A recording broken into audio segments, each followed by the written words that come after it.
Yun, good morning mga tropa. Ito na yung kalagayan ng ating RS100. So, hanggang ngayon, hindi pa natin natatanggal yung mga dapat tanggalin. Namin nalilinis.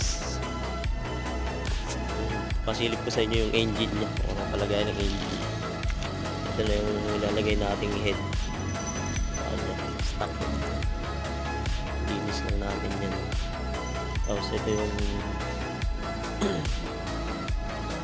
sa may gilid, sa may kick over ko. Pinaklas natin yung mga yun kasi papalit tayo ng lagayan ng kasi kalbo na. Tapos yung yun sa may cambio kalbo na din. Ang nakita ko yung mga alas video natin, pud na yung mga ano